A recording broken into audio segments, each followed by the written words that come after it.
For what purpose does the gentleman from New York, Mr. Nadler, seek recognition? Mr. Speaker, pursuant to House Resolution 1017, I call up H.R. 3617, the Marijuana Opportunity Reinvestment and Expungement Act, or the MORE Act, and ask for its immediate consideration in the House. The clerk will report the title of the bill. Union Calendar Number 203, H.R. 3617, a bill to decriminalize and deschedule cannabis, to provide for reinvestment in certain persons adversely impacted by the war on drugs, to provide for expungement of certain cannabis offenses, and for other purposes. Pursuant to House Resolution 1017, in lieu of the amendment in the nature of a substitute recommended by the Committee on the Judiciary printed in the bill, an amendment in the nature of a substitute consisting of the text of Rules Committee Print 117-37, modified by the amendment printed in Part A of House Report 117-285, is adopted, and the bill as amended is considered read. The bill as amended shall be debatable for 1 hour, equally divided and controlled by the chair and ranking minority member of the Committee on the Judiciary or their respective designees.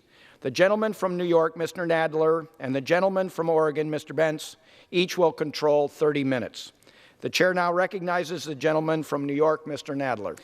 Mr. Speaker, I ask unanimous consent that all members may have 5 legislative days in which to revise and extend their remarks and insert extraneous material on H.R. 3617.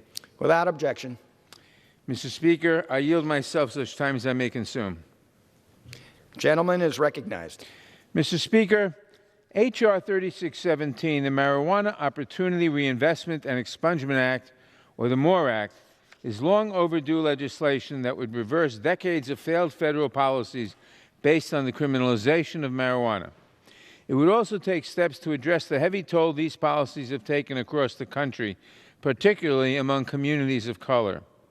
For far too long, we have treated marijuana as a criminal justice problem instead of as a matter of personal choice and public health.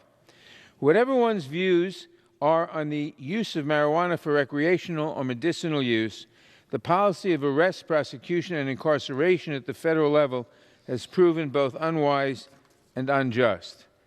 That is why the MORE Act would set a new path forward and would begin to correct some of the injustices of the last 50 years. The bill decriminalizes marijuana at the federal level by removing it from the Controlled Substances Act. This change applies retroactively to prior and pending convictions. It does not, however, undermine the ability of states to apply their criminal laws to marijuana or to legalize and regulate it as they see fit. The bill also eliminates barriers to medical research, allows the VA to recommend medical marijuana to veterans living with PTSD, and it allows financial institutions to service the marijuana industry. It provides for expungement or resentencing of certain federal marijuana arrests and convictions, and it supports expungement programs at the state and local levels. In addition, the bill authorizes a sales tax on marijuana sales and directs those revenues to an opportunity trust fund to support communities harmed by the war on drugs. It also establishes a wide range of grant programs to support equal access to the benefits of decriminalization. When it comes to our immigration laws, the bill prospectively and retroactively ensures that marijuana will not be considered a controlled substance, directly mirroring the protection and relief under the criminal justice provisions of the bill. This protects individuals from the collateral consequences for marijuana activity and ensures that immigrants can participate in their state's legal cannabis industry. In recent years, 36 states and the District of Columbia have legalized medical cannabis. 19 states and the District of Columbia have legalized cannabis for adult recreational use. If states are the laboratories of democracy, it is long past time for the federal government to recognize that legalization has been a resounding success and that the conflict with federal law has become untenable. While I am proud to be the sponsor of this legislation, there are many people who are responsible for getting us to this point today, and I want to thank them for their efforts. This includes Congresswoman Barbara Lee, the mother of this movement, and Congressman Blumenauer, whose dogged persistence was critical to moving this legislation forward. Congressman Cohen has also been a longtime champion and an important voice in the movement for reform, as has Congresswoman Jackson Lee, who helped shepherd this legislation to the floor. I also want to thank Chairman Neal, who has been a critical partner in drafting the revenue provisions in this bill and in helping move this legislation to the floor, as well as Chairman McGovern, who structured a good debate on this bill. Finally, Speaker Pelosi, Whip Clyburn, and Chairman Jeffries have all been steadfast in their support of this legislation, and I want to particularly thank Majority Leader Hoyer for everything he has done to bring this bill to the floor. Mr. Speaker, criminal penalties for marijuana offenses and the resulting collateral consequences are unjust and harmful to our society. The MORE Act comprehensively addresses these injustices, and I urge all my colleagues to support this legislation. I reserve the balance of my time. Gentleman reserves. The gentleman from Oregon is recognized. Thank you, Mr. Speaker. I yield myself such time as I may consume. Gentleman's recognized. Mr. Speaker, there's a war raging in Ukraine, killing thousands and thousands of innocent people.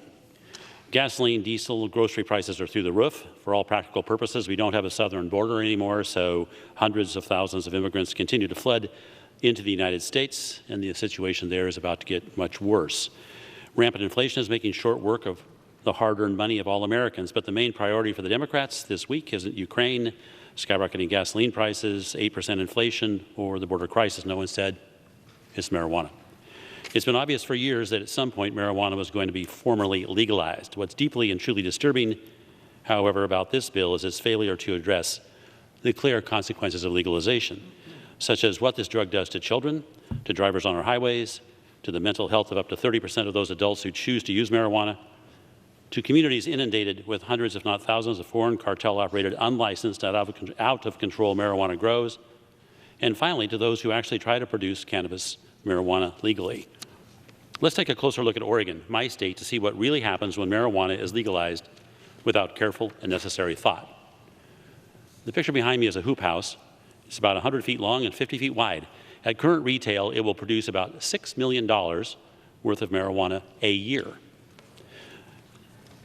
Next picture is a picture of a grow consisting of 30 to 40 hoop houses. By the way, these are all in my district in southern Oregon. If each of these hoop houses is in full production, 40 hoop houses would generate $240 million at retail of marijuana each year. To put this in perspective, there are currently 180 grows like this in Jackson County, Oregon alone, many of them which are illegal, hundreds upon hundreds of hoop houses. Mr. Speaker, I ask for unanimous consent that a video taken from a helicopter of approximately 180 grows in Jackson County be entered into the record. Chair can't entertain that request. I'll move on. These operations are in large part unlicensed, uncontrolled, unregulated, operating on stolen water, ignoring building codes, ignoring land use laws, ignoring labor laws, and importing thousands upon thousands of immigrants to work in squalor and in fear. Why? Because the federal government has refused to help the overwhelmed local law enforcement officers meet the huge challenge these cartels present. In fact, months ago, I directly asked Attorney General Garland, and again several weeks ago, for his assistance in getting the FBI, Homeland Security, and the DEA to help us in Southern Oregon, and I've heard nothing, absolutely nothing back from him. This is why it's essential that any bill dealing with legalization include significant money for law enforcement. We're certainly not getting any help from the Attorney General. This picture behind me is what it looks what the living conditions are like for the immigrants working for the cartels. We are experiencing one of the worst droughts in the history of the western United States. Water is gold in my district. Cartels are stealing water and using it to grow marijuana. Water regulators in Southern Oregon have been threatened with death by cartel members when they've tried to stop water theft. Here's a picture of some of the stolen water. When the crop is harvested, hoop houses are abandoned. The migrant laborers disappear, and the mess is left for someone else to clean up. Here's what that looks like. Mr. Speaker, I ask unanimous consent to include in the record the Politico article labeled "Why Legal Weed Didn't Kill Oregon's Black Market," dated January 14th, 2022. Without objection. It's absolutely essential that any bill legalizing marijuana include significant funding for law enforcement, which will be absolutely and particularly necessary to control the cartels that will flood into farming areas such as southern Oregon. Simply setting up a penalty, as this bill does, for failing to register will not work without the concurrent means of enforcement. Do not let the defunding the police thinking that currently is in this bill lead the nation into the same ecological, human, and social disaster we now face in Oregon. The bill fails to address impairment. It fails to address the ever-increasing potency of the drug. It fails to address the age at which marijuana can be legally used. It fails to address the impact the bill's 5% and quickly rising to 8% gross receipts tax, when added to the state and local taxes, will have in driving the black market source of marijuana. The federal tax, when added in, will make legal marijuana almost 30% more expensive than that which is on the black market. The bill fails to correctly clarify the differences between marijuana and hemp. This is essential if the hemp market is to be protected from the policies and regulations associated with marijuana. This bill is the wrong approach. We should be addressing the crises created by the Biden administration, not passing an incomplete, inadequate, and damaging to our children and communities stimulus marijuana bill. I reserve the balance of my time. Gentleman reserves. Gentleman from New York is recognized. Mr. Speaker, I would commend the attention of the gentleman to the sections of the bill that deal with all the different problems he raised. I now yield 2 minutes to the distinguished gentleman from Tennessee, a member of the committee, Mr. Cohen. Gentleman from Tennessee is recognized for 2 minutes. Thank you, Mr. Speaker, and I thank the chairman and I thank Mo for my time. I rise in support of the MORE Act, which would finally reform how we deal with marijuana laws and how we should. Mr. Benz said we should put more money into law enforcement. That's the opposite of what we should do. Decriminalizing means cops spend less time busting people for marijuana possession and more time looking for people committing violent crime. That's a better use of law enforcement time. Maurice Henchy and Sam Farr on this side of the aisle knew it when they were here. They sponsored bills, as did Don Young and Dana Rohrabacher on the other side of the aisle, because it was a libertarian freedom issue. It's no secret the war on drugs failed. Harry Anslinger started it in the 1930s, and he vilified Hispanic Americans and said this was a way to get them. And then Richard Nixon even had a commission that said we should decriminalize marijuana, but then decided, because of Ehrlichman and Haldeman, that no, the Nixon strategy was better designed at going after marijuana because blacks and hippies who protested the war were his opponents, and we needed to go after them. So they turned it around. They never legalized, as the commission said they should, and they made the war on drugs worse. It then went on and on. Marijuana is less dangerous than alcohol. People do not smoke marijuana and beat up their wives, or get angry and beat up others, or drive their cars in wildly dangerous conditions, fast speeds, and kill others. Congress has been out of step on this issue. It's called cultural lag. We're finally coming around to rescheduling it from Schedule 1, where it's in a class with heroin and methamphetamines, which is absurd. We should have research. We must deschedule marijuana. We must decriminalize it at the federal level. Now is the time to do some remedies to our federal marijuana laws. This is an historic time. I thank Mr. Nadler, Ms. Lee, and the others who've championed this bill, Mr. Blumenauer, and let's move forward and do the right thing. I yield back the balance of my time. Gentleman yields back. Gentleman from New York reserves. Gentleman from Oregon is recognized. Thank you, Mr. Speaker. I just want to mention that I have read the bill very carefully, Chair Nadler, and there is nothing in the bill allocating money to law enforcement. Mr. Chair, I yield 2 minutes to the gentleman from Virginia, Mr. Good. Gentleman from Virginia is recognized for 2 minutes. Thank you, Mr. Speaker, and thank you to the gentleman from Oregon. Our country continues to suffer under the many crises created by the Biden administration and Democrat policies. You know, the border crisis, the crime crisis, the inflation crisis, the energy crisis, and yet the priority of this Congress now turns to expanding access to addictive, behavior-altering recreational drugs at a time when our country is also experiencing increased addiction, depression, and suicide. What's worse, we want to target those individuals and communities who are historically most impacted by the harm of illegal drugs and provide federal funding to help enable criminals to open and operate now legal drug businesses. We have rising violent crime in Democrat-run cities across the country. More drug use won't help that. We have 100,000 Americans die of overdoses last year, the leading cause of death in Americans ages 18 to 45. More drug use won't help that. Our government schools and our education systems are failing us. More drug use won't help that. But in fact, this legislation has no prohibitions on edible forms of marijuana, flavored vape products, or other efforts to target specifically teens and young people. Meanwhile, we have surrendered operational control of our southern border to the Mexican crime cartels. And we've got fentanyl and other dangerous drugs streaming into our country at historic levels because of this president's open border policies. Of course, what's his solution? Let's end Title 42, which is predicted to increase the daily crossings from the current 7,000 a day to as much as 18,000 a day.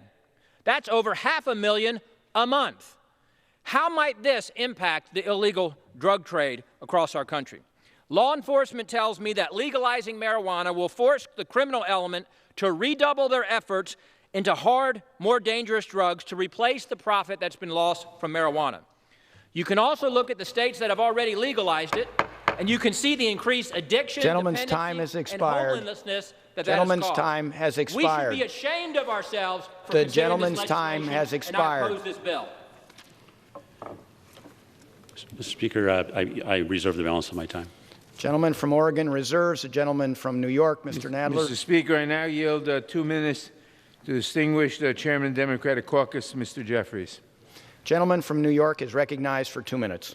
Thank you, Mr. Speaker. I thank the distinguished chairman for yielding and for his tremendous leadership, as well as all of my colleagues who have worked on the MORE Act. Richard Nixon began the failed war on drugs a little over 50 years ago in 1971.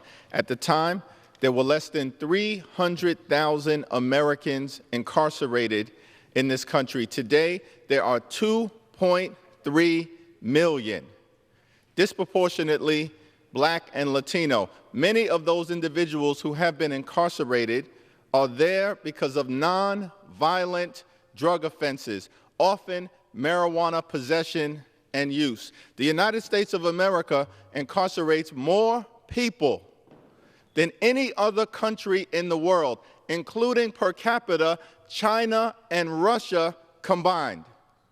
That's a stain on our democracy. We have an overcriminalization problem in America. We have a mass incarceration problem in America. We have a prison industrial complex in America. It doesn't advance public safety, and it hurts economic development.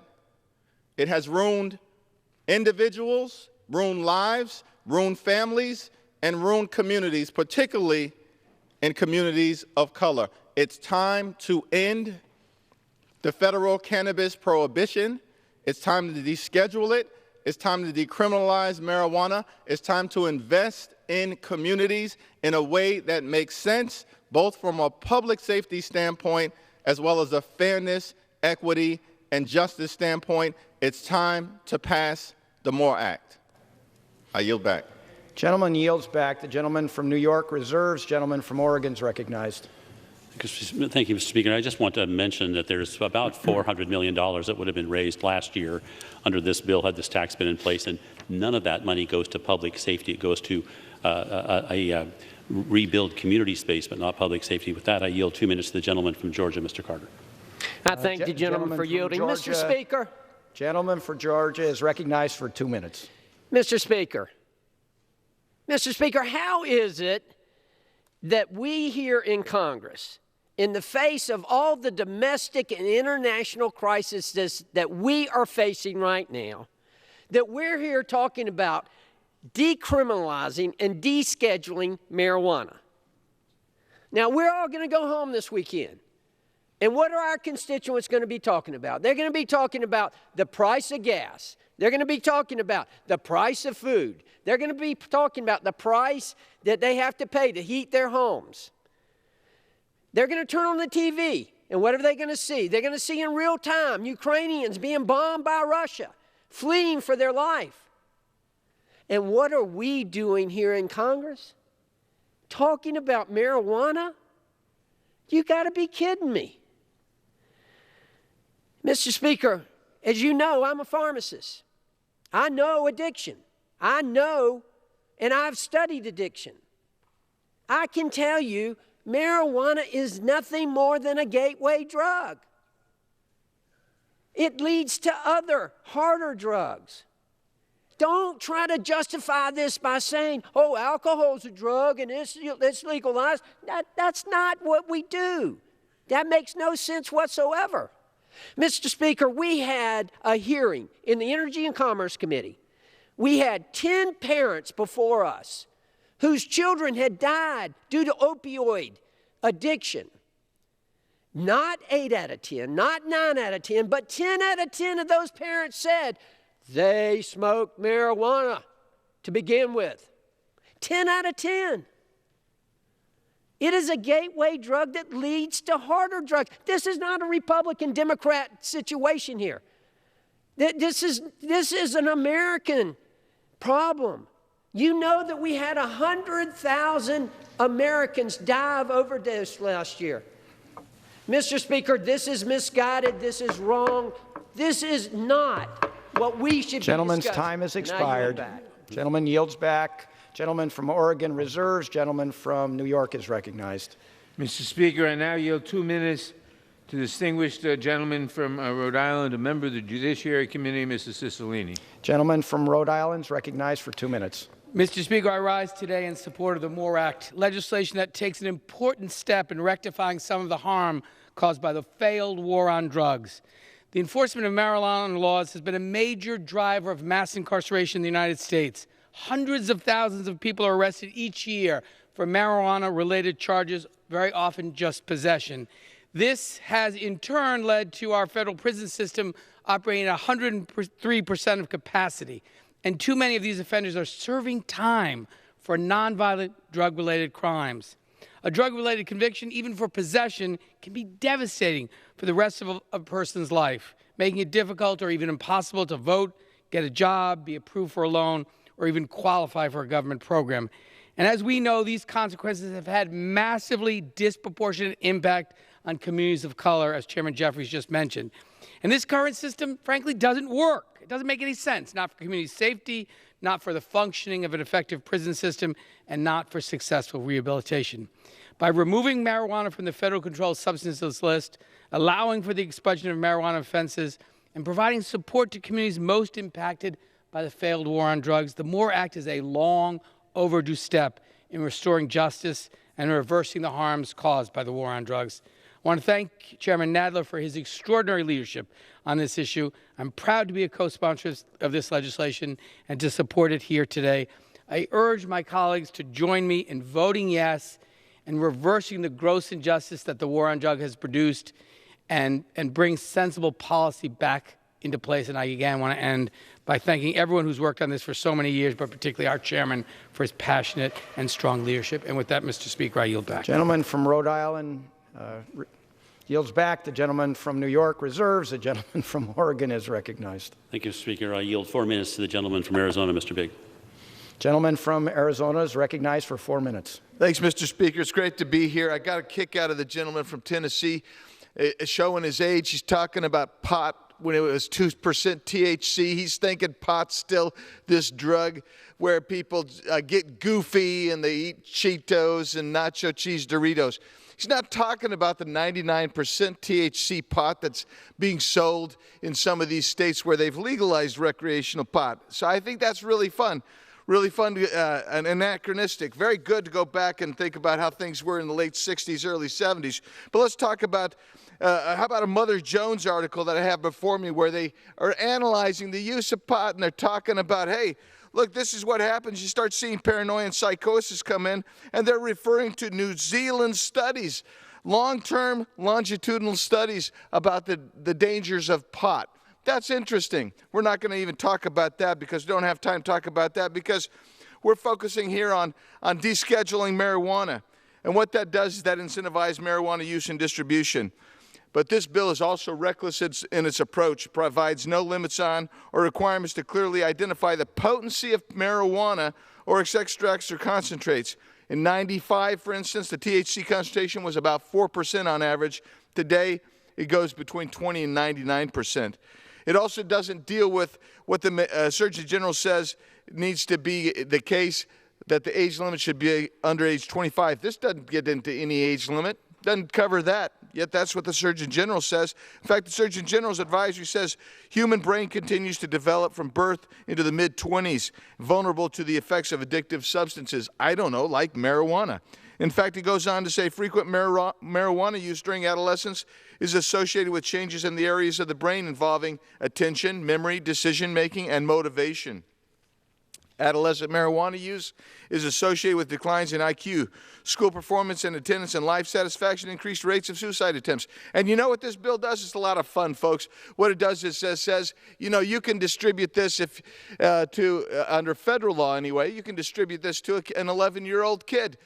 11-year-old kid's going to have marijuana, be able to use it.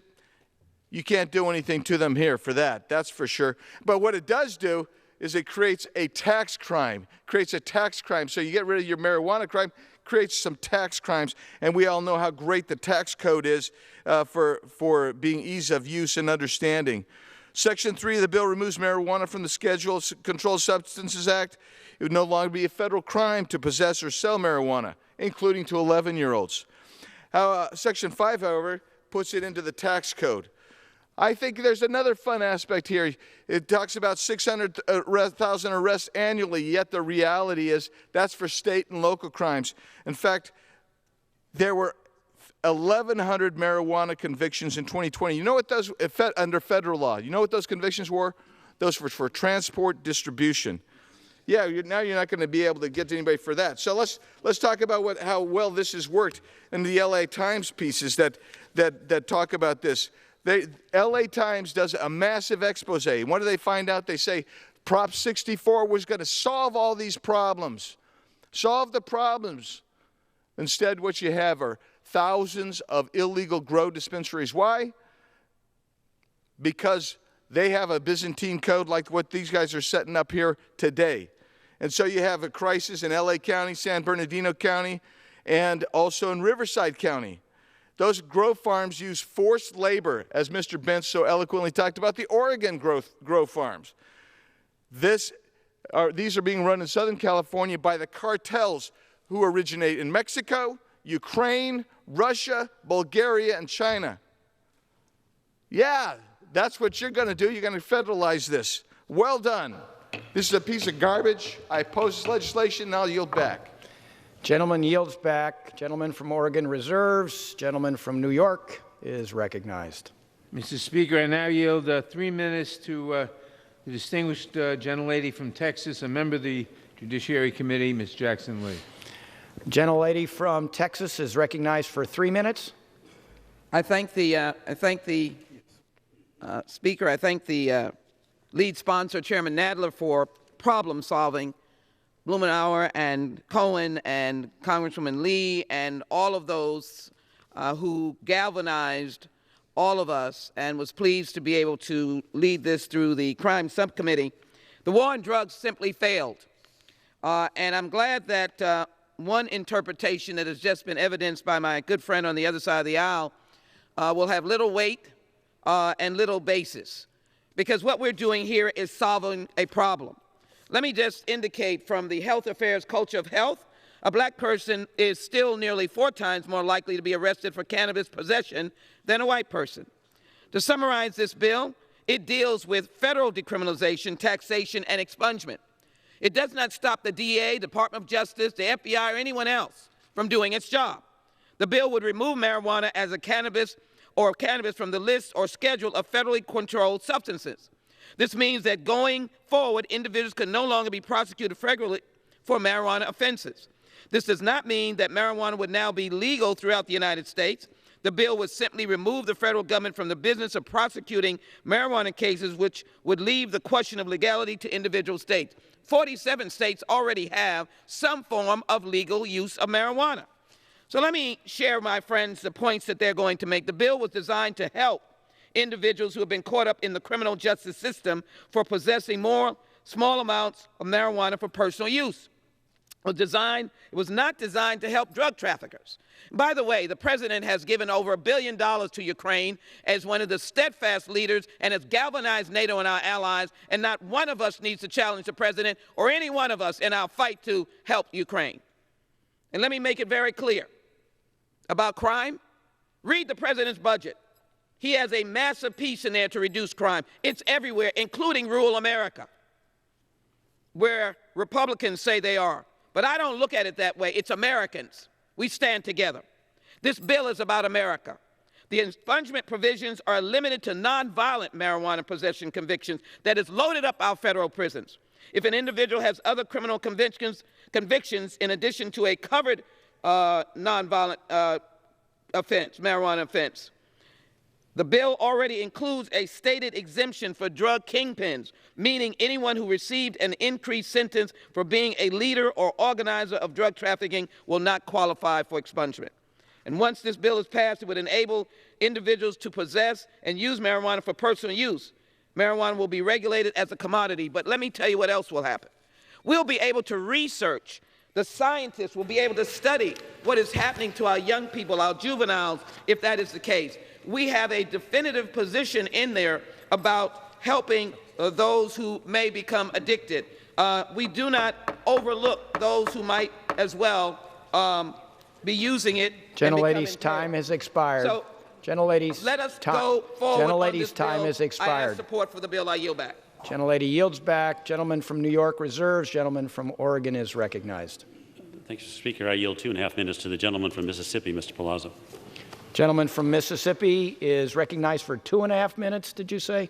All right. Yes. Well, thank you, Representative Bentz, and for the time. And Mr. Speaker, our country is facing a national security crisis, an energy crisis, a border crisis, and an economic crisis. But here we are voting on cannabis legislation. How is this helping our constituents who are paying sky-high prices at the gas pump? How does this strengthen our military and help secure America?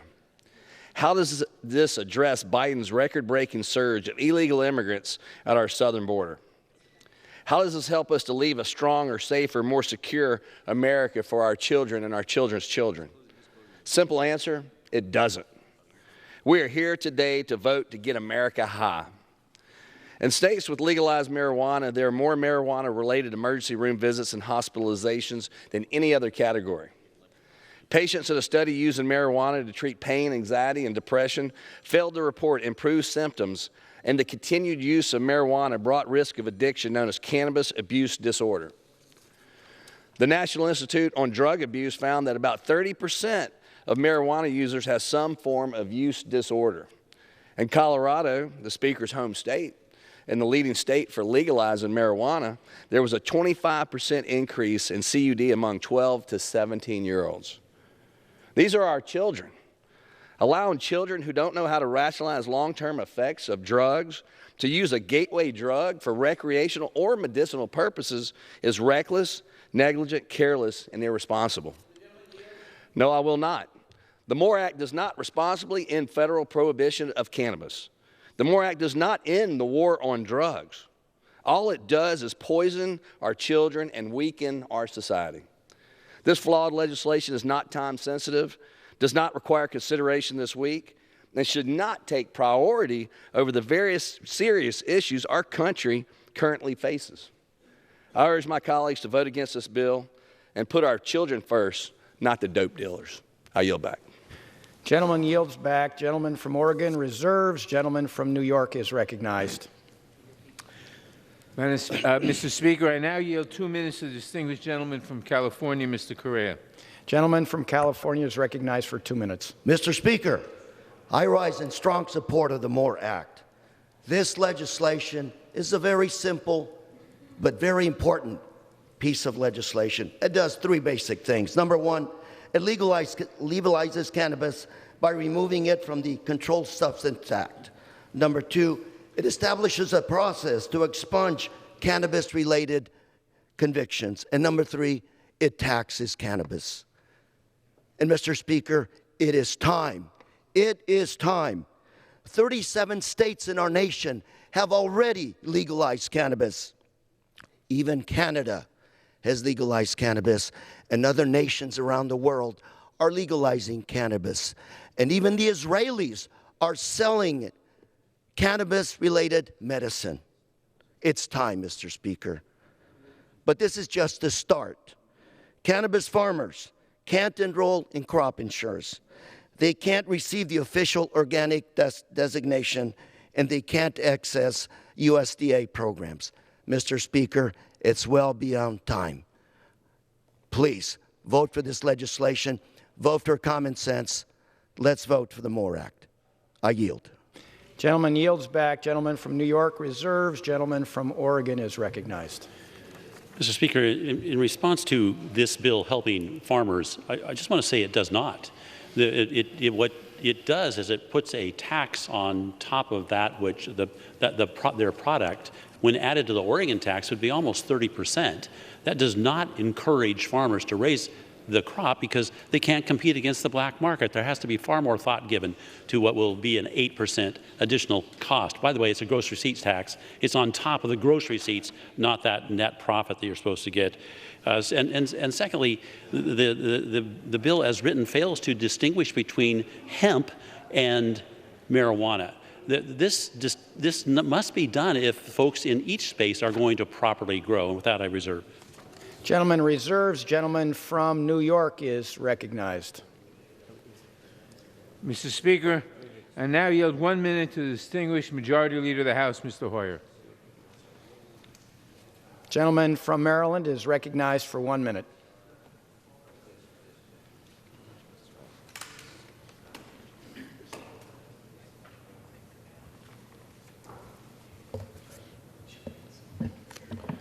Mr. Speaker, Chairman Nadler,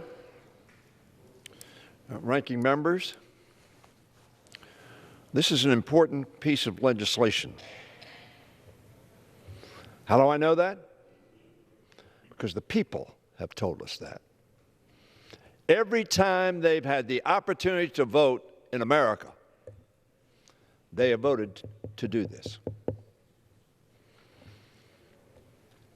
They know that filling our prisons and creating criminal records for people who use marijuana,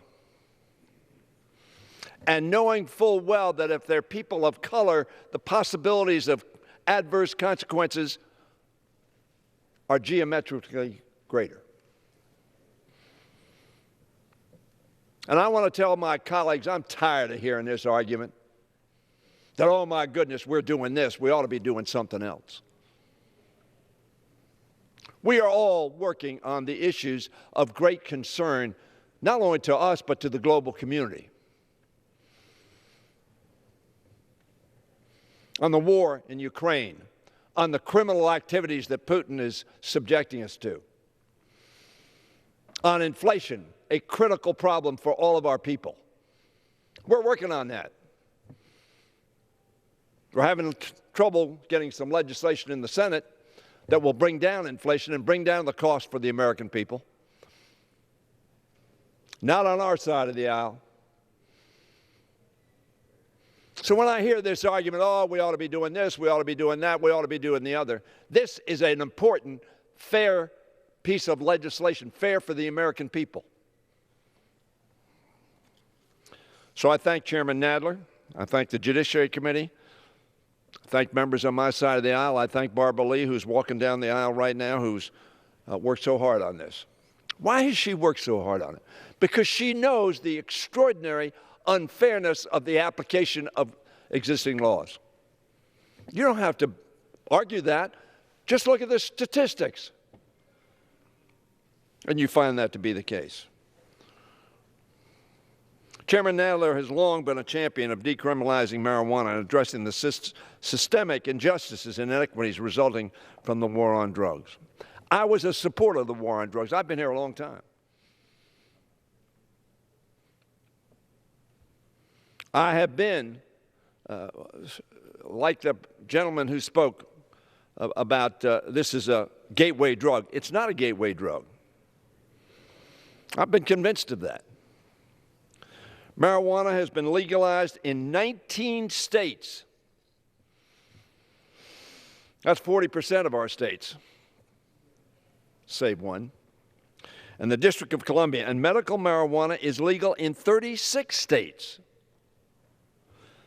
So this is not out of the ordinary. This is what the American people tell us they think is the appropriate thing to do. Now, for some in this House, those who are treated with inequality, particularly in this area, you're on your own. You know, make it out for yourself. We're not going to address it because we have other issues. Of course we have other issues, and we pass bills on those. Unfortunately, not with much support from the other side of the aisle. Despite the changes in state laws and social norms around the usage of marijuana, its use remains illegal under federal law. The gentleman who is presiding over the House today comes from a state that has said that's not good policy. Now, that's not some wacko coastal state. It's Colorado. Maybe wacko, but not good. Despite changes in state laws and social norms, as I have said, its use remains illegal under federal law, often resulting in devastating consequences. Hear me, my colleagues, devastating consequences for Black, Latino, and Native communities. Now, I'm not any of those. And I will tell you, a lot of my colleagues, and now when I was in college in the 1800s, it was alcohol. It was alcohol. We were not the generation of drugs. It was alcohol. And it devastated the lives of literally hundreds of thousands of young people. But nobody cried out to make it illegal. They had tried that, of course, in the 20s. According to the Center for American Progress, Black Americans are 4 times more likely than white Americans to be arrested for marijuana possession, even though they use it at similar rates. And the gentleman who spoke says, why are we dealing with this? For the same reason our founders said that we believe in equality, that all men, and they surely would add women today, are created equal and ought to be treated fairly and equally. 4 times more convictions and prosecutions for people of color. That's why we're dealing with this, because it's unfair in America. Those criminal records can haunt people of color and impact the trajectory of their lives and careers indefinitely. And I regret that there are some members of our Congress who apparently think that's not worthy of attention. It can result in difficulty in finding employment, difficulty in finding housing, denial of access to government benefits, denial of financial aid at colleges and universities, and denial of the right to vote. That's why we're dealing with this, because the adverse consequences to people are substantial and negative not only for them but for our country.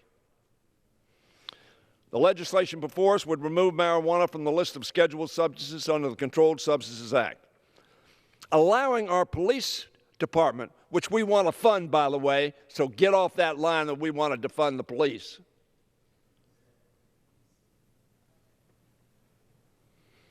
Allow our police departments to focus on serious crimes. The legislation before us would remove marijuana from that list. The bill already, by the way, includes a requirement that a study be conducted to understand the societal impacts of decriminalizing marijuana, including the impact on juveniles, education, transportation, veterans, employment, and many others. This bill also expunges the records of individuals convicted of nonviolent, let me repeat that, nonviolent cannabis offenses and provides resources for job training, reentry services, and youth recreation and mentoring programs. Now, if you take the position that all of these people are on their own and want no help from us or get no help from us, then perhaps you don't care. This bill also addresses the disproportionate economic impact of the war on drugs by providing access to small business grants, opening up the legal marketplace to communities that have been largely excluded. This bill is a matter of justice and equal opportunity. It's about addressing systemic inequities and reforming our criminal justice system so that Americans and America can become a better, stronger, more fair, and more just America. That's why we're spending time on this bill today. I want to thank my friend one more time, Chairman Nadler, for his leadership on this bill. I also want to thank Mr. Neal for helping us get this bill to the floor. I also like to thank Barbara Lee, my dear friend. Barbara Lee and I work and have been working for some years now on how to lift people out of poverty into the middle class. We talk a lot about the middle class. And the way you grow the middle class is lift people who aren't in it, so they can contribute to making a better, stronger America. This bill will help that because it will take the stigma away from 4 times as many people of color being stigmatized by our laws. I urge my colleagues on both sides of the aisle, support this bill.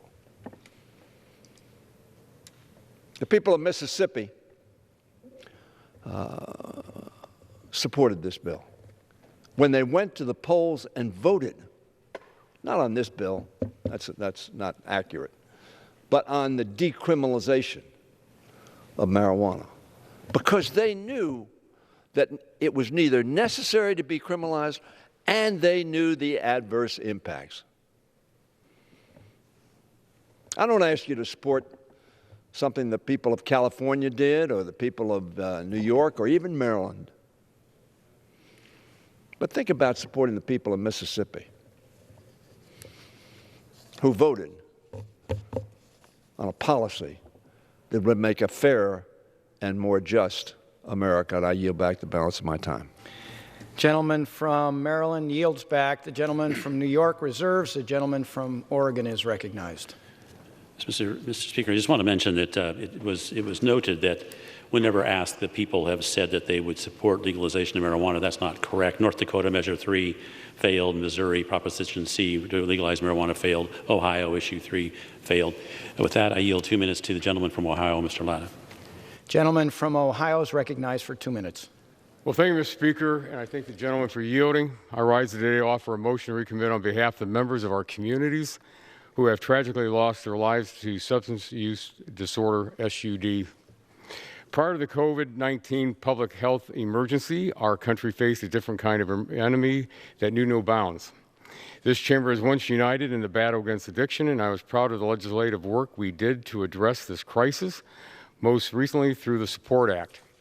Unfortunately, all the progress we made seemed to evaporate with the onset of the pandemic and the resulting lockdowns, mandates, social isolation, and fear of an invisible enemy. Recently, the Centers for Disease Control and Prevention announced that 105,752 Americans died from drug overdoses from October 2020 to October 2021. Let me repeat that. 105,752 Americans died from drug overdoses in 1 year's time. Many of these deaths can be directly attributed to fentanyl, which is now the leading cause of death in Americans aged 18 to 45. Down our southern border, Customs and Border Protection are confiscating record amounts of fentanyl coming across the Mexican border. The CBP seized over 11,201 pounds of fentanyl from October 2020 to September 2021, which is a 41% increase from the year before.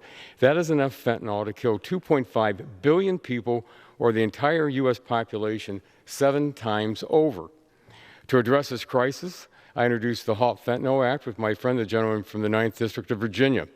This legislation would permanently schedule fentanyl-related substances as a Schedule I and enable researchers to continue to study Schedule I substances for possible medical benefits. We must do everything we can to save lives, and I implore my colleagues to support this legislation. Mr. Speaker, if we adopt the motion to recommit, we will instruct the Committee on the Judiciary to consider my amendment to H.R. 3617 to permanently place fentanyl-related substances. May I have about 15 more seconds? Yield another 30 seconds. Gentleman's recognized for another 30 seconds. Thank you very much. To permanently place fentanyl-related substances in the Schedule I of the Controlled Substances Act, and I ask unanimous consent to insert into the record the text of the amendment in the record immediately prior to the vote on the motion to recommit. Mr. Speaker, I thank the gentleman for yielding, and I yield back my time. Thank you very much. Gentleman yields back. Gentleman reserves. Gentleman from New York is recognized.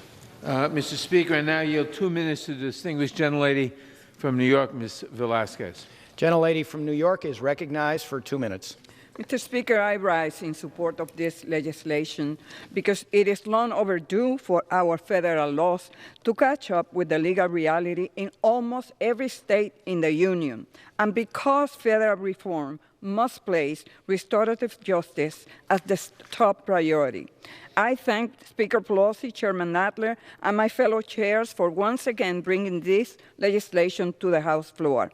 Voters in states like New York have led the way in changing their cannabis law, emphasizing restorative justice for our most marginalized communities. This bill takes a meaningful approach to undo the wrongs of the failed war on drugs by removing cannabis as a Schedule I drug and encouraging states to expunge low-level possession records. Importantly, the MORE Act also helps entrepreneurs access affordable capital to start a legitimate business, which too often is a barrier to entrepreneurship for people of color, regardless of industry. As chair of the Small Business Committee, I am proud the MORE Act includes measures my colleague and I champion to ensure SBA programs like the flagship 7A loan program, the disaster loan program, and small business development center resources are available to legitimate cannabis businesses.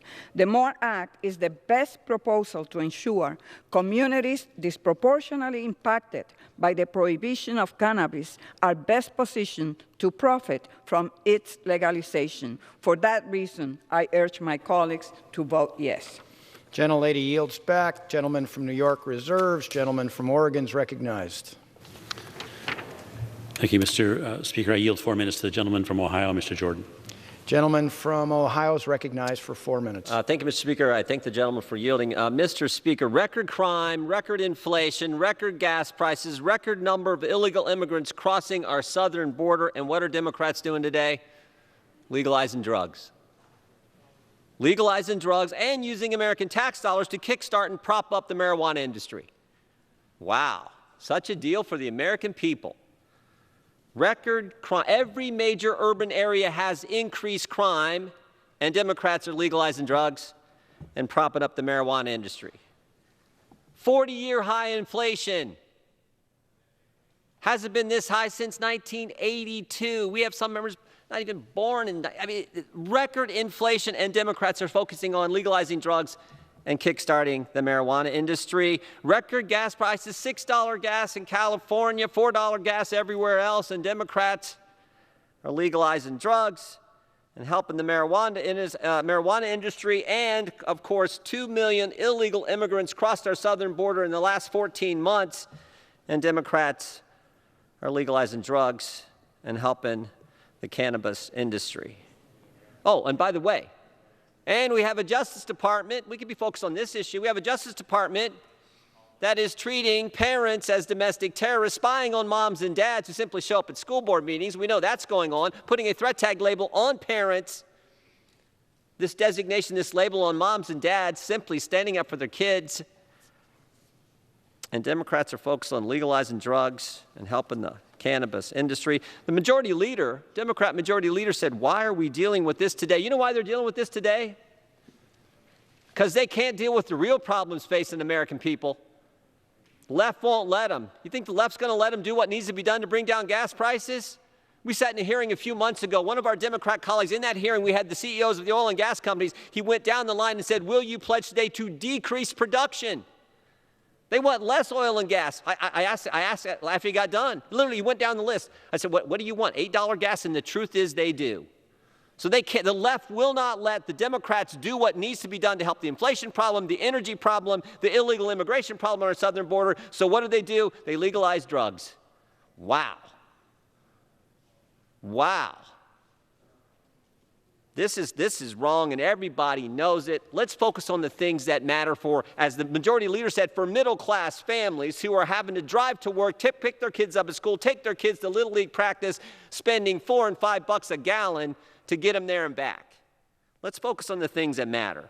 I urge a no vote and yield back the balance of my time. Gentleman yields back. Gentleman from Oregon reserves. Gentleman from New York is recognized.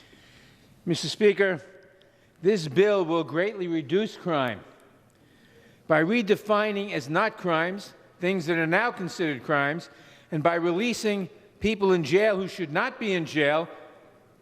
It will produce justice, and it will reduce the expenses to the public. Mr. Speaker, I now yield 2 minutes to the distinguished gentlelady from California, who's been such a great champion in the fight for this legislation, Ms. Lee. Gentlelady from California, Ms. Lee, is recognized for 2 minutes. Thank you very much, Mr. Speaker. I rise in strong support of H.R. 3617, the MORE Act. And I want to thank Speaker Pelosi, Leader Hoyer, Chairman Neal, and Chairman Nadler. Let me just thank you for your persistence, your perseverance, and really hanging in there and bringing this to the floor, because you know what the issues are and you know how important this is to repair the damage of the lives of so many people. So thank you, Chairman Nadler, so much. I want to also thank Congressman Blumenauer, my partner on so many issues, and of course our Speaker, and Mr. Perlmutter, who's in the chair today, and everyone who has helped to bring this to the floor.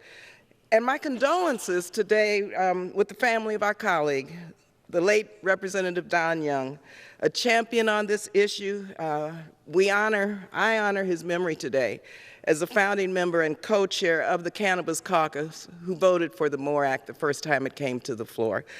Also, let me thank our advocates for educating the public on this issue, which of course meant our members of Congress learn more about the importance of this, that this is also a racial justice bill. It's the product of a long time, the work of so many for a long time. And of course, I want to salute our staff. Amy, Julie, Samira, Gregory, Kayla, there's so many staff. As a former staffer, look, I know how this was done, and I just want to thank our staff for really doing the heavy lifting on this. The MORE Act, yes, it includes my legislation, the Marijuana Justice Act, and the REFER Act, which is the first marijuana racial justice bill introduced in Congress many years ago. This bill would end federal prohibition and decriminalize cannabis by removing it from the list of Controlled Substance Act. That's what the MORE Act does. Make no mistake, yes, it is a racial justice bill. According to the ACLU, Black Americans are nearly 4 times more likely to be arrested for cannabis-related crimes than white Americans, despite equal rates of use. These arrests can have a detrimental impact on a person's quality of life and can lead to difficulty finding employment, securing housing, and assessing other benefits. I yield the gentlelady 30 seconds. Thank you, Mr. Chairman. It's a multi-billion-dollar industry also. It brings tax revenue of billions to our states. Now over 950 people are arrested daily for marijuana-related offenses. This is truly unjust. So we must end this failed policy of marijuana prohibition, which has led to the shattering of so many lives, primarily Black and brown people. And yes, that is extremely important. It's time to repair the damage. It's time to provide equal justice for those who have been unduly incarcerated. Public opinion support this. In fact, over 50 years ago, the National Commission on Marijuana and Drug Abuse, or the Schaefer Commission, formally recommended to Congress that this be done. We're doing it today. Thank you again. Gentlelady yields back. Gentleman from New York reserves. Gentleman from Oregon is recognized. Reserves. Oh, gentleman from Oregon reserves. Gentleman from New York is recognized. Mr. Speaker, I now yield 2 minutes to another great champion of this legislation, 2 minutes and 30 seconds, I'm sorry, another great champion of this legislation, Mr. Blumenauer of Oregon. Gentleman from Oregon is recognized. Courtesy and his leadership and all the people that my friend Barbara Lee just acknowledged. You know, a century ago, we were in the midst of a prohibition against alcohol. And the problems that my dear friend from Oregon highlighted in terms of the prohibition against cannabis. I agree with him about the horrific situation in Southern Oregon. I look forward to working with him to try and remediate it. But the solution is to be found in this legislation. The problem of the cartels, the illegal activity, the black market is a result of the fact that the federal government does not have its act together. People across the country have acted to take it into their own hands. And as a result, we have a piecemeal approach. 48 states have some form of legalization. What Chairman Nadler and the committee has done is to provide a framework to be able to harness the forces, to be able to do the research so we can deal with impairment. The federal government interferes with that now. We have an opportunity to solve the horrific problem of lack of access to banking services, which makes dispensaries across the country sitting ducks. It adds to expenses for minorities. It adds to the problems of law enforcement. We face a situation now of great racial injustice in this country that the legislation faces. We have an opportunity to unlock untold benefits for more medical research and be able to channel the efforts into a legal market, to be able to have a taxing system federally and to be able to strengthen the legal cannabis market so that the profits flow to the people who should do it rather than the cartels and the corner drug dealers that still are cutting corners. My friend is right about the problems in Southern Oregon, but he is wrong about the solution. The MORE Act is a solution to provide the framework, provide the research, redirect the resources to be able to solve the problem that has been created by the failed prohibition on cannabis. This is historic legislation, in part because we will send this to the Senate, where there is a different mindset for the leadership. We've opened the opportunity to solve these problems. I urge us to take advantage of it and move forward. And I yield back the balance of my time. Gentleman yields back. Gentleman from New York reserves. Gentleman from Oregon is recognized. Thank you, Mr. Speaker. And to my friend and former law school classmate, Representative Blumenauer, I just want to say, actually he was a few years ahead of me, I just want to say, I want to draw attention to the bill, page 15, where it calls out the expenditures. And it says the amounts in the trust fund shall be available without further appropriation only as follows. And then it reads, reflects Section 3052A, Part 00 of the Omnibus Crime Control Safe Streets Act of 1968, which I dug out and read through 3 times, looking unsuccessfully for an allocation of money to local law enforcement agencies, such as the ones in Southern Oregon. It's not there. That money is going for very limited, very narrow purposes. How much money? Well, if this 8% tax had been applied to the amount of marijuana sold last year in the United States, the total is $400 million. Not the total sold, the total tax.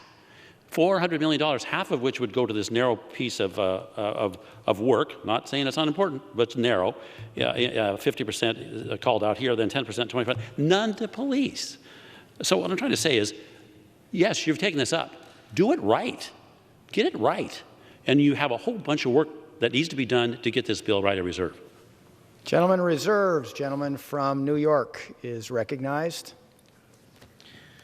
Mr. Speaker, I now yield 1 minute to the distinguished gentlelady from New York, Ms. Maloney.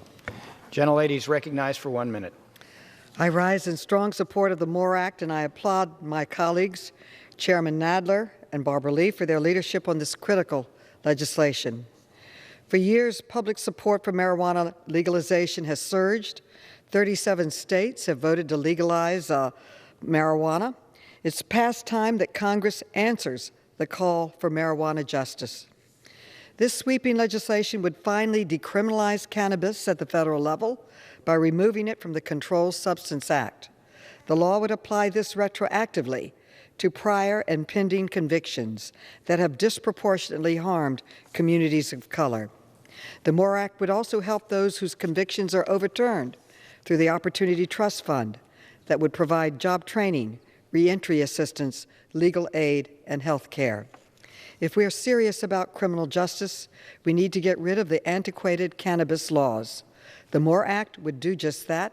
I hope my colleagues will join me in voting on this long overdue bill, and I yield back. Gentlelady yields back. Gentleman from New York reserves. Gentleman from Oregon is recognized. Thank you, Mr. Speaker. I just want to say again, I went down to Southern Oregon and I asked the law enforcement folks what we needed to do to try to head off the cartels, which are generating this huge sum of money for themselves. What could we do? And the answer was law enforcement. Because if you don't have force, you can't control the cartels. To get law enforcement requires people, that requires money, and this bill doesn't allocate any to that purpose. So since we know this bill is going to drive up the cost of legal marijuana, thus driving more people into the black market, why isn't there more money for law enforcement? Why isn't there any money for law enforcement? With that, I reserve. Gentleman reserves. Gentleman from New York is recognized. Mr. Speaker, I now yield 1 minute to the distinguished gentleman from Texas, Mr. Green. Gentleman from Texas is recognized for 1 minute. Thank you. And still I rise, Mr. Nadler. Thank you so much. I thank Ms. Lee, Mr. Perlmutter. And I rise because I see this as a bill that will benefit some of the least, the last, and the lost. People who have been denied access to housing, denied access to loans, denied access to the things that we need to succeed in the United States of America. I plan to support it. I ask that my colleagues support it because it's tough being a black man with a criminal record in the United States of America. This bill will help a lot of black men have opportunities that they've been denied. I yield back the balance of my time. Yields back. Gentleman from New York reserves. Gentleman from Oregon reserves. Continues to reserve. Gentleman from New York is recognized.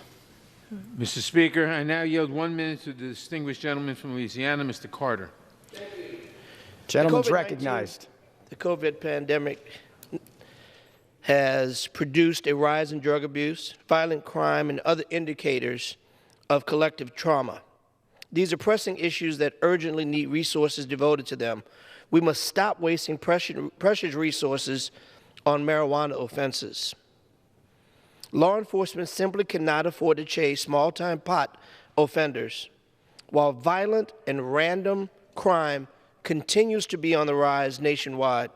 The ACLU report states wasting billions annually enforcing cannabis laws.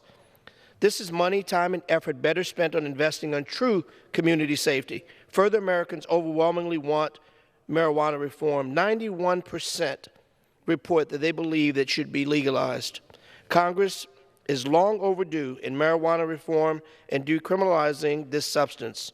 But we have a long journey ahead to achieve social justice and criminal justice reform. The war on marijuana is a costly relic of the past. Let's vote yes today so we can build a safer and more equitable tomorrow. I yield back. Gentleman yields back. Gentleman from New York reserves. Gentleman from Oregon is recognized. Thank you, Mr. Speaker. I just want to assure everyone that the police in Oregon are not chasing those who are using marijuana. Oregon legalized marijuana. That what we're having trouble with are the consequences of that legalization. And that's what I'm trying to bring to the attention of folks today, that if we're going to legalize on a national scale, then for goodness sakes, don't make the mistakes we made in Oregon. Get it right. put into the bill appropriate funding for law enforcement, at least. By the way, we should put in a lot of other things too, which I previously mentioned. But one of the things that absolutely has to be there is funding for local police, because this bill is going to drive up the demand for marijuana and up the cartels across the United States. Their presence, it's bad, and local law enforcement can't take care of it. The assertion that the FBI and Homeland Security and DEA are going to do so is incorrect, I know, because I have asked. And we have nothing from the Attorney General helping us in that space. So what I'm saying is, you're going to do this, get it right. I reserve. Gentleman reserves. Gentleman from New York's recognized. Mr. Speaker, Mr. Bentz refers to the cartels. Of course there are cartels. Of course they're making money because they have a monopoly of supply of a substance that has a great demand. You pass this bill, and those cartels will no longer have a monopoly.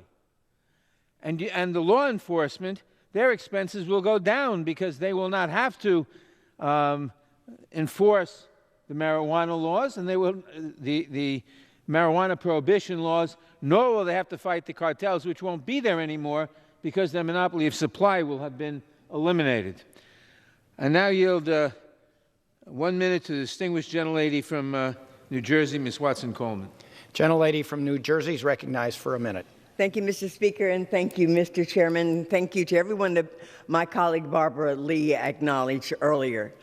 I rise today in support of the MORE Act and on behalf of the countless families that have been disrupted and destroyed by our nation's failed drug policies and the devastating war on drugs. As a result of the war on drugs, the United States has a higher rate of incarceration than such human rights abusing governments as Russia, Belarus, and Iran. It also wastes more money than any other country locking up its citizens for personal drug use. Racial justice and cannabis decriminalization are inextricably intertwined, and the former cannot be achieved without the latter. By decriminalizing cannabis, we can reverse the trend of over-incarceration and get one step closer to dismantling the system that racism is so pervasive in our criminal justice system. The MORE Act is an important step in rewriting our future, and I urge my colleagues to support it. I yield back. Thank you. The lady yields back. The chair will advise the managers. Mr. Nadler has 2 3/4 minutes. Mr. Bentz has 6 3/4 minutes left in their time. Gentleman from Oregon is recognized. Thank you, Mr. Speaker. I just want to mention in response to the assertion that once this bill passes, if it does, that suddenly the cartels will disappear, sadly is not going to be true. And that is because legal marijuana will be 30% more expensive than that which is raised on the black market. That's why one has to be aware when one puts this kind of additional cost into this bill, 8%. On a gross basis, like keep wanting to assure people they need to understand the difference between net profit and gross.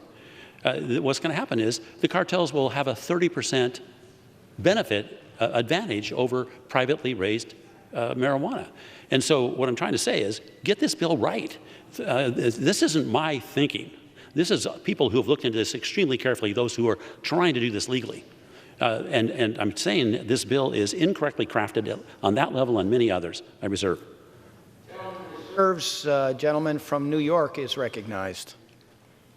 Mr. Speaker, I now yield 1 minute to the distinguished gentlelady from Illinois, Ms. Schakowsky. Ms. Schakowsky is recognized for 1 minute.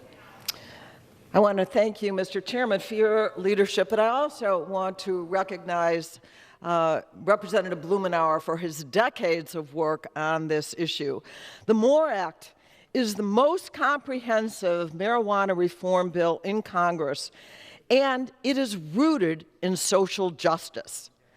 The criminalization of marijuana and this nation's failed war on drugs has devastated our communities of color. It has led to over-policing, mass incarceration, and the destruction of families. This critical legislation takes steps to undo these harms. Today, I urge my colleagues to vote for criminal justice reform, to vote for an equitable marijuana industry, and to vote for beginning to repair the harms caused by decades of racist marijuana criminalization and enforcement. And so I urge all my colleagues today to vote yes on the MORE Act, and I yield back. Gentlelady's time has expired. Gentlelady yields back. Gentleman from New York reserves. Gentleman from Oregon is recognized. Mr. Speaker, I ask unanimous consent to enter into the congressional record a list of multiple items, which I will now review. First, without objection. Policy statement from the American Academy of Child and Adolescent Psychiatry on marijuana legalization. Second, facts for families from the American Academy of Child and Adolescent Psychiatry on marijuana and teens. Third, the Insurance Information Institute report on marijuana and impaired driving. Next, the article from verywellhealth.com titled "Is Marijuana Addictive?" by Ashley Olivine, PhD. Next, NBC News article titled "Legalize Marijuana Linked to Sharp Rise in Car Crashes." Next, the Denver Post article titled "Are You High? The Science of Testing for Marijuana Impairment is Hazy and Evolving."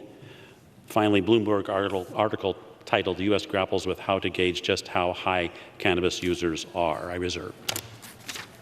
Without objection. Those are placed in the record. Gentleman from New York is recognized. Mr. Speaker, I now yield 1 minute to the distinguished gentlelady from Nevada, Ms. Titus. Gentlelady from Nevada is recognized for one minute. Thank you, Mr. Speaker, and thank you, Mr. Chairman. The MORE Act is a historic piece of legislation, no question about it. It removes criminal convictions for marijuana use that have stigmatized the lives of thousands of individuals in our country, particularly those of color. In addition, tragically, our veterans have been denied access to medical marijuana for treatment of pain management and also post-traumatic stress syndrome after they have offered their lives and put their lives in danger for us. Supported by public vote, Nevada legalized medical marijuana in 2001, decriminalized marijuana use in 2017, and has shown that regulating marijuana works. Most of the other states have done the same, so it's time for the nation to follow suit. With the passage of the MORE Act, the marijuana industry can become a key element of growing and diversifying our economy, creating more good jobs and putting more folks back to work as we recover from the pandemic. I urge a yes vote on this bill. Thank you. Lady yields back. Gentleman from New York reserves. Gentleman from Oregon is recognized. Reserves. I reserve. Reserves. Gentleman from New York, Chair will advise the managers. Gentleman from New York has 45 seconds. Gentleman from Oregon, 5 3/4. 15 seconds for the purpose of a unanimous consent request to the gentlelady from Texas, Ms. Jackson-Lee. Yield back the time, I'm sure. Let me submit Health Affairs, Culture of Health, shows the importance of cannabis liberalization policy, and all of these individuals, religious groups, Center for American Progress, ask unanimous consent to submit these letters and statements into the record. Without objection. Gentleman from New York reserves. Gentleman from Oregon is recognized. Reserves. Mr. Speaker, I'm prepared to close. Gentleman from New York is prepared to close. Gentleman from Oregon is recognized. Prepared to close, Mr. Speaker. Gentleman's recognized for as much time as he may consume. Thank you, Mr. Speaker. So this bill, as I mentioned previously, fails to appropriately fund the police in all the states that will be facing the challenges we face in Oregon. This is not a question of money. The bill, as drawn, will be raising literally billions of dollars at an 8% tax over the next, how many years? Billions. And so somehow some of that money has to make its way into law enforcement. Without law enforcement, you'll see situations like we have in Southern Oregon replicate across the nation, regardless of the optimistic thought that somehow the cartels no longer have the marijuana, therefore, or excuse me, the monopoly, therefore they will go away. That's not going to be the case as long as there's a higher price, and in many cases it's going to be a much higher price for legally produced marijuana. The bill fails to address impairment.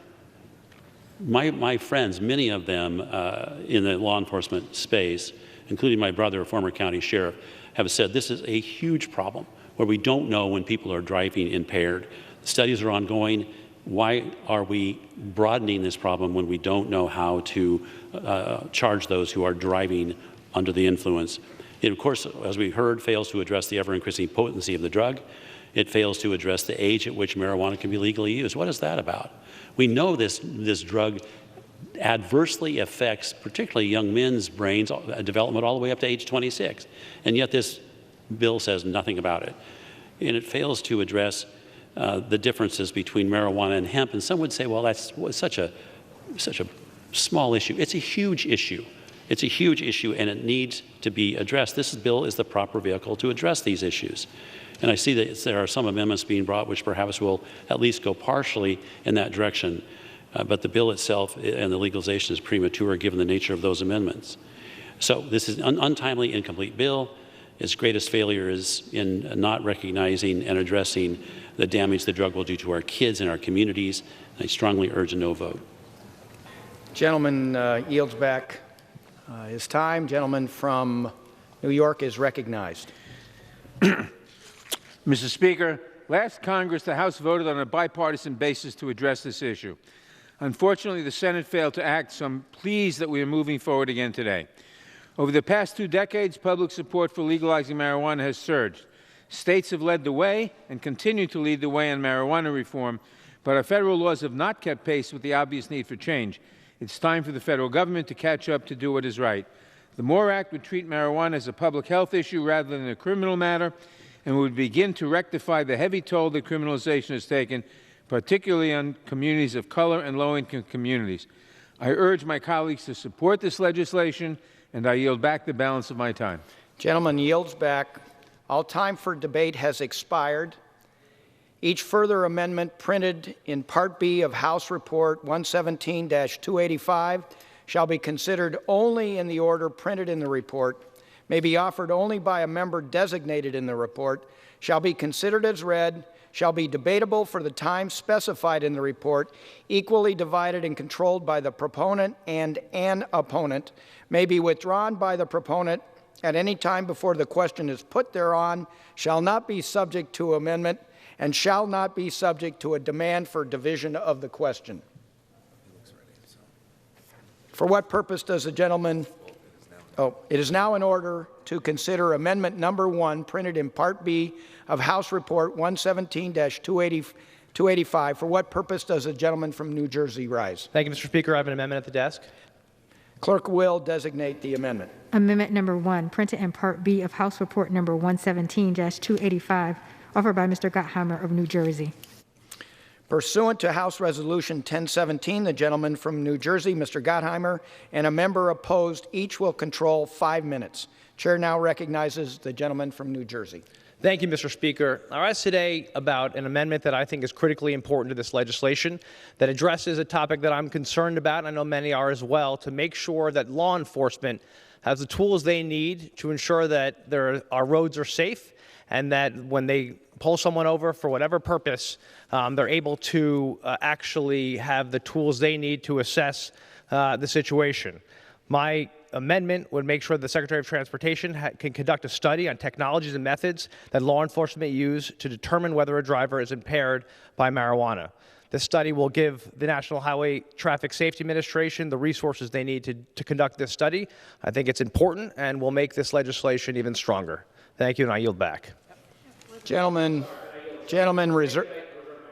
Gentleman from Oregon. For what purpose does the gentleman from Oregon rise? To address the amendment. Does the gentleman claim the time in opposition? I yield myself such time as I may consume. Yes, I do. Does the gentleman claim time in opposition? Yes, I do. Gentleman is recognized.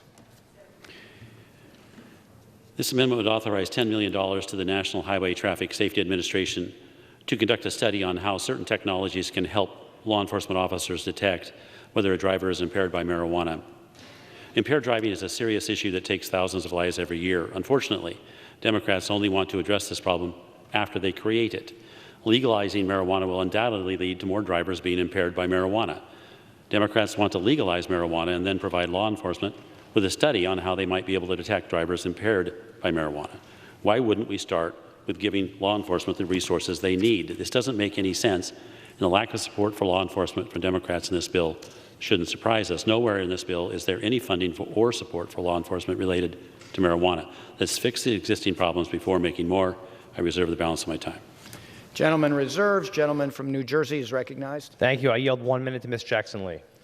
Gentlelady from Texas is recognized for 1 minute. I thank the gentleman for his thoughtful amendment, and I thank him for helping to further enhance this bill.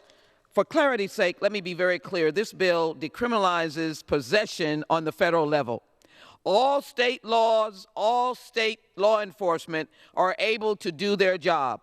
But let me remind you, the president has put in an enormous amount of money for reducing crime in his budget. But this legislation is extremely important for those of us who recognize the key responsibilities on the nation's highways. That is a federal responsibility. And the gentleman has offered an important amendment to give $10 million to the National Highway Traffic Safety Administration to find the technology to enhance the safety on highways. The bill also includes a requirement that a study should be conducted to understand the societal impacts of decriminalizing marijuana, including the impact on juveniles, education, transportation, veterans, employment, and many others. The gentleman's amendment, Mr. Gottheimer, enhances this bill, makes it a direct response to the concerns that Americans may have. I support the amendment and the underlying bill, and I thank you for clarifying this important responsibility. I yield back. Expired. I reserve my time. Gentleman from New Jersey I reserves. reserve. Gentleman from Oregon is recognized. I'm prepared to close. Gentleman reserves. Gentleman from New Jersey. Thank you, Mr. Speaker. In closing, just to reinforce with Ms. Jackson-Lee. Oh, has the right to close. So. He does. Okay, I'm sorry. Gentleman's recognized. Thank you, Mr. Speaker. I just want to reinforce what Ms. Jackson-Lee said, the importance of making sure we invest in safety, which is always my top priority, and making sure that law enforcement has the tools they need, that we invest in law enforcement, ensure that we have their back so that we can take care of us as they do every single day. We stand by law enforcement, as I do, and make sure they have the resources they need. This legislation helps in that effort and will protect our families and our roads. Thank you, and I yield back. Gentleman yields back his time. The gentleman from Oregon is recognized. I'd like to let the gentleman know that I have no further speakers. I'm prepared to close. Gentleman has the only time, and gentleman is closing. So I urge my colleagues to oppose this amendment. I yield back the balance of my time. Gentleman yields back the balance of his time pursuant to House Resolution 1017. The previous question is ordered on the amendment offered by the gentleman from New Jersey. The question is on the amendment. Those in favor, please say aye. Those opposed, please say no. In the opinion of the chair, the ayes have it. The amendment is agreed to. Gentleman from Oregon. I request the yeas and nays. Gentleman requests the yeas and nays. Pursuant to Section 3S of House Resolution 8, the yeas and nays are ordered. Pursuant to Clause 8 of Rule 20, further proceedings are postponed.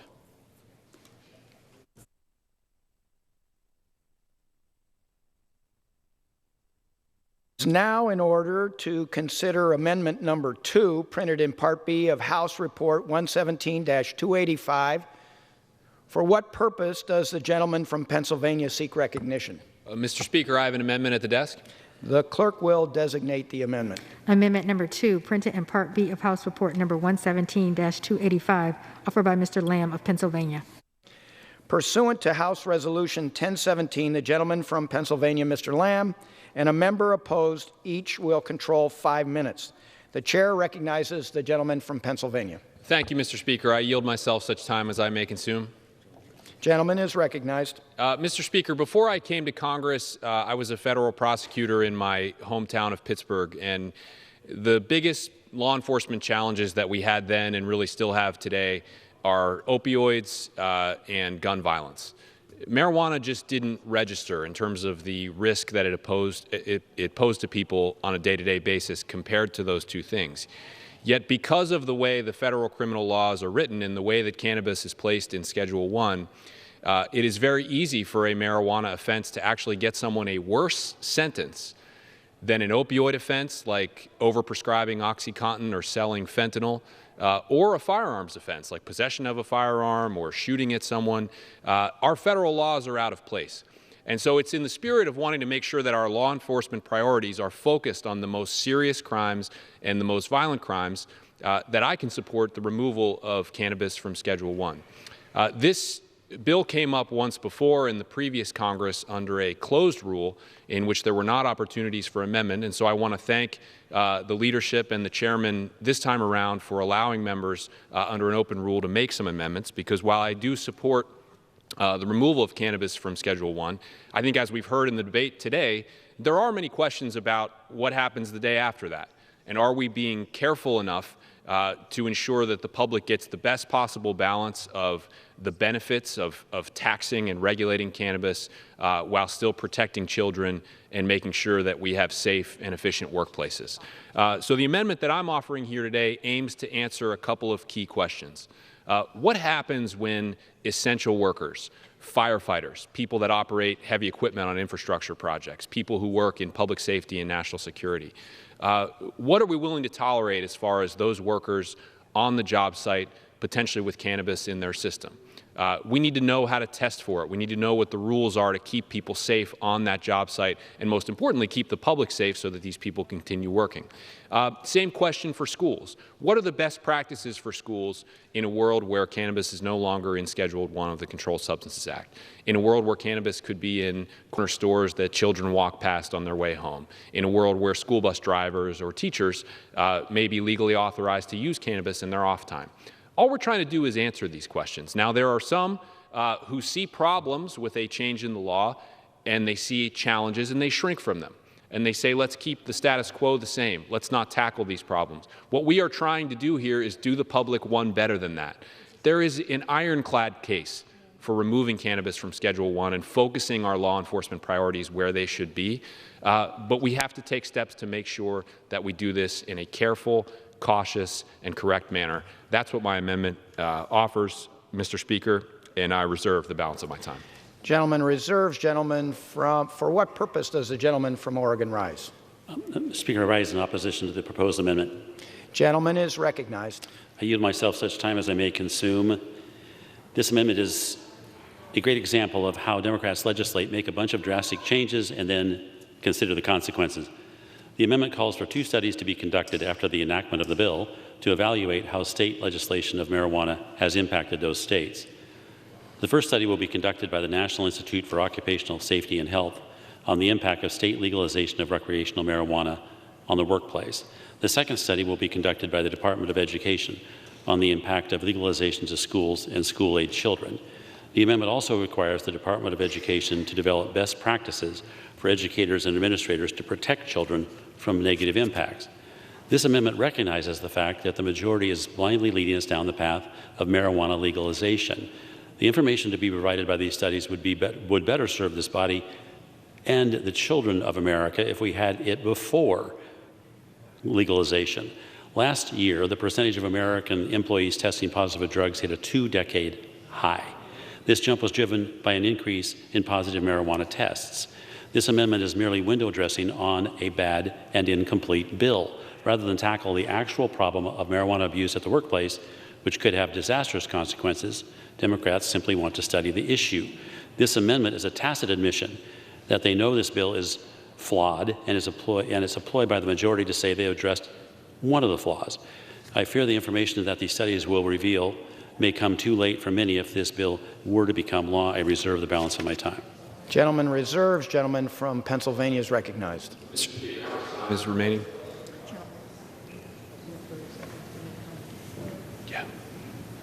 Gentleman from Pennsylvania has 2 minutes. The gentleman from Oregon has 3.5. All right. Thank you, Mr. Speaker. I recognize the gentlelady from Texas for 30 seconds. Gentlelady from Texas is recognized for 30 seconds. Mr. Speaker, and let me thank you for your leadership. It's incredulous when good ideas come to the floor that should draw bipartisan support, and one cannot look, in the old country, they say, a gift horse in the mouth. I want to thank the gentleman from Pennsylvania for recognizing that what we do in Washington, what we do for the people of this nation, is to make sure we give them good facts. And it will be good facts if his amendment is assessing a very important place in our lives, a workplace, or another very important place in our lives, schools. This legislation, as I indicated, the underlying legislation just decriminalizes possession. It gives people another lifeline. It takes the criminalization away from this mounting incarceration of people of color. So I want to support the gentleman's amendment and say it's reasonable and good law. Let us support that amendment and the underlying bill. I yield back. Our gentlelady yields back. Gentleman from Pennsylvania reserves. Mr. Speaker, I reserve. Gentleman from Oregon is I reserve. recognized. Gentleman from Oregon reserves. Gentleman from Pennsylvania. If the gentleman has no other speakers, I'm prepared to close. Gentleman is recognized. Gentleman from Oregon, gentleman from Pennsylvania goes first. Gentleman from Pennsylvania is recognized. Thank you, Mr. Speaker. I just wanted to address one point from my colleague from Oregon's side of the debate, which is that today, after the passage of this bill, hopefully with my amendment, we will be sending a letter to both departments addressed by this amendment to ask them to begin these studies right away. I agree that it's important that the public needs this information and knowledge. Employers, workplaces, schools need it as quickly as possible. But what I'm not sure our colleagues on the other side really realize at this moment is people are already using cannabis. It's very common in all segments of society and all people with all different types of jobs. And the place that the public has been left in is an overly harsh criminal penalty with very little specific guidance to workplaces and employers and schools of what they're supposed to do in this new world. And so what many of them do is react as harshly as possible, matching the criminal sanction of our federal government. And they do drug tests and have strict bans basically on this substance, which many Americans feel is actually safe and part of the lifestyle that they want to live. Our study will allow a better answer than that. In a world where people are going to be using this drug, this substance, and where it is in fact much less harsh than prescription drugs that are regulated lower on the scale than that, we need to get the answer out there to these workplaces and schools as quickly as possible. That's all that we're aiming to do here. We are making policy for the real world with this amendment, and I encourage all of my colleagues to support it. Thank you, Mr. Speaker. I yield back. Gentleman yields back his time. The gentleman from Oregon is recognized. Thank you, Mr. Speaker. I just want to mention, I agree that there has to be the proper determination of when you are impaired after you've used marijuana. I made that argument in my discussion of the bill. The issue is one of timing, and it's not just impairment. There are many other things in the bill that need to be addressed that aren't. And so in this rush to legalize, what we have is a lot of assuming, as was just suggested, that everybody's already using it, so why bother? Well, a lot of people are. But after it becomes federally legalized, more will be using it, and thus the danger level will increase. So we can't sit here and say there are no consequences of legalization. But by that I mean the same number of people using it. No. So the question becomes, when are we going to do this, and why wasn't it done earlier? Why isn't it done yet? One of the reasons, it's really hard to make this determination. So I'm saying it's a matter of timing, but it's not just this issue. There are many others. I urge my colleagues to oppose this amendment. I yield back the balance of my time. Gentleman yields back the balance of his time. Pursuant to House Resolution 1017, the previous question is ordered on the amendment offered by the gentleman from Pennsylvania. The question is on the amendment. Those in favor, please say aye. Aye. Those opposed, please say no. In the opinion of the chair, the ayes have it. The amendment is agreed to. Gentleman from Oregon. I request the yeas and nays. Gentleman from Oregon requests the yeas and nays. Pursuant to Section 3S of House Resolution 8, the yeas and nays are ordered. Pursuant to Clause 8 of Rule 20, further proceedings are postponed.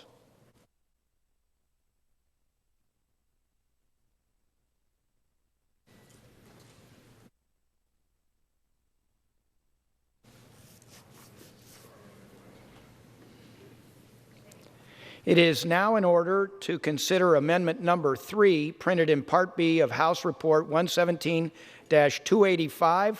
For what purpose does the gentleman from Maryland seek recognition? I rise with an amendment.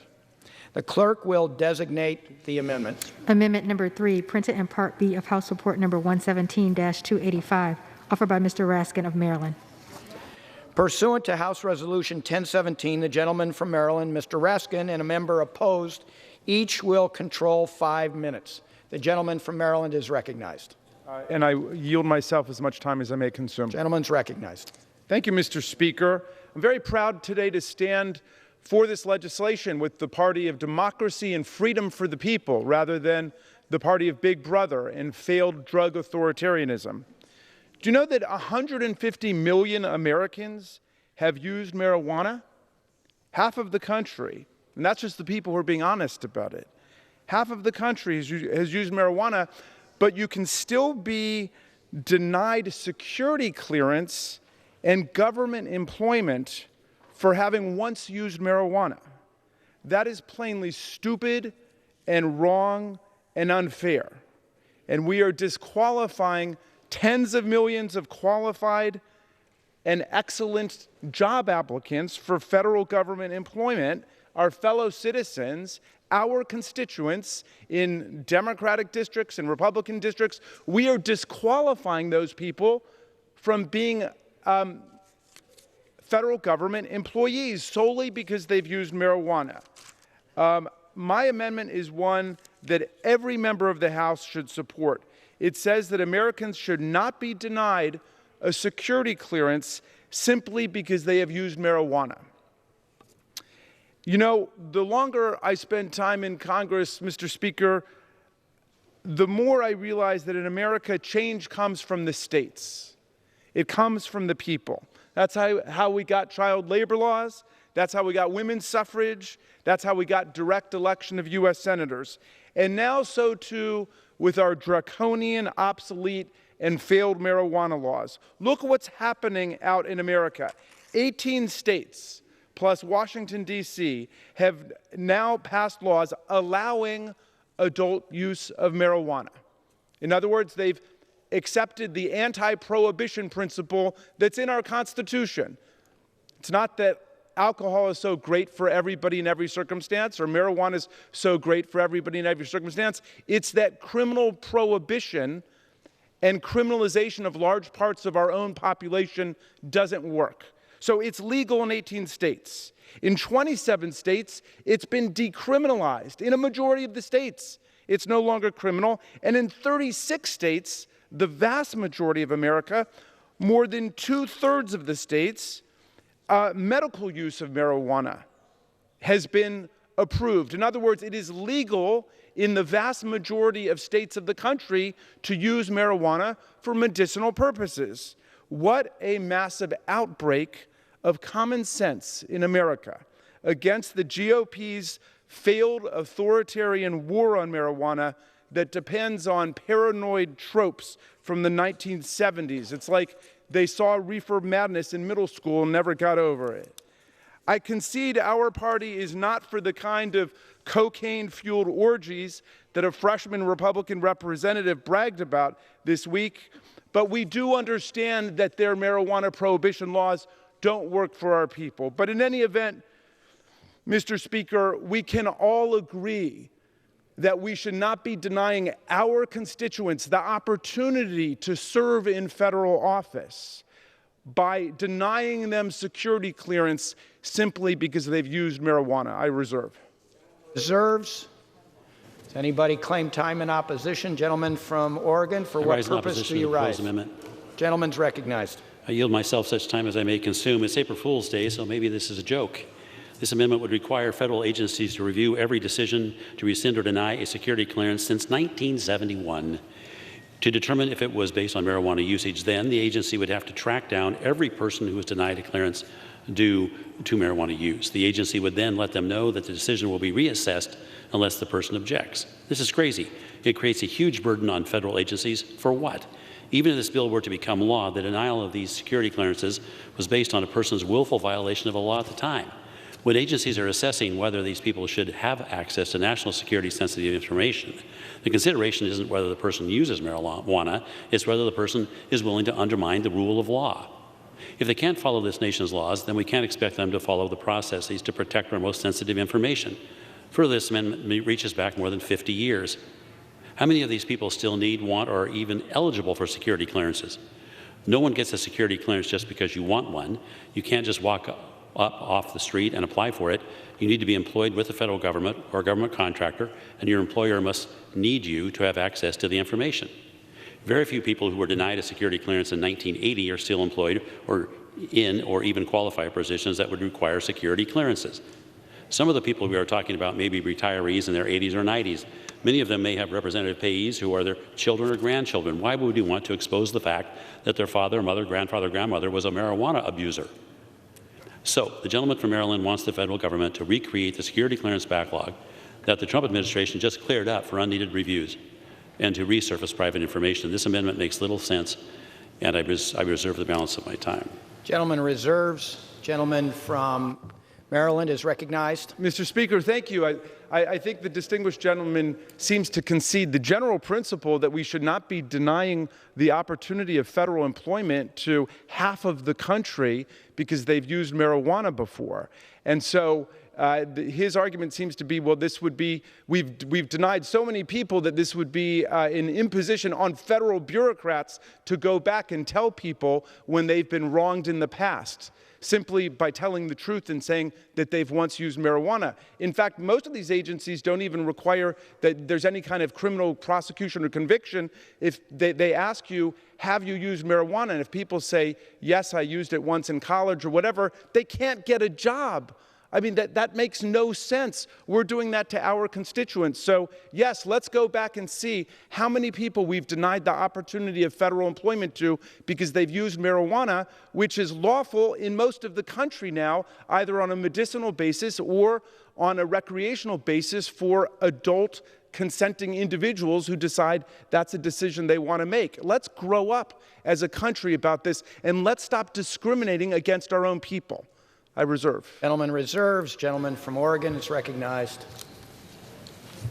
Thank you, Mr. Speaker. I would just point out that I didn't concede anything that I recognize, so if you thought I did, please rethink it. I want to point out that the security clearance isn't just for federal employees. It's for private contractors and people seeking security clearances. And what I'm saying is one can refer to our, quote, bureaucrats as though they don't have other things to do. They do. Lots of very important things. And so I would suggest this falls pretty low on that list. And so, interesting amendment. I urge opposition, but I reserve the balance of my time. Gentleman from Maryland has 15 seconds. Gentleman from Oregon has 3/4. Thank you, Mr. Speaker. I want to thank the gentleman for pointing out that my amendment would apply not only to people who have sought public employment in the past and been denied because they've been honest enough to admit that they've once used marijuana, but private contractors. We're denying people the opportunity to do business with the government if they tell the truth about that. So I'm urging all of my colleagues, wherever you are in terms of your particular state, let's stop discriminating. Gentleman's time has expired. Gentleman from Oregon is recognized. I'm prepared to close. Gentleman is recognized. I urge my colleagues to oppose this amendment. I yield back the balance of my time. Gentleman yields back the balance of his time. Pursuant to House Resolution 1017, the previous question is ordered on the amendment offered by the gentleman from Maryland. The question is on the amendment. Those in favor, please say aye. Aye. Those opposed, please say no. In the opinion of the chair, the ayes have it. The amendment is agreed to. Gentleman from Oregon is recognized. Mr. Speaker, I request the yeas and nays. Gentleman from Oregon requests the yeas and nays. Pursuant to Section 3S of House Resolution 8, the yeas and nays are ordered. Pursuant to Clause 8 of Rule 20, further proceedings are postponed.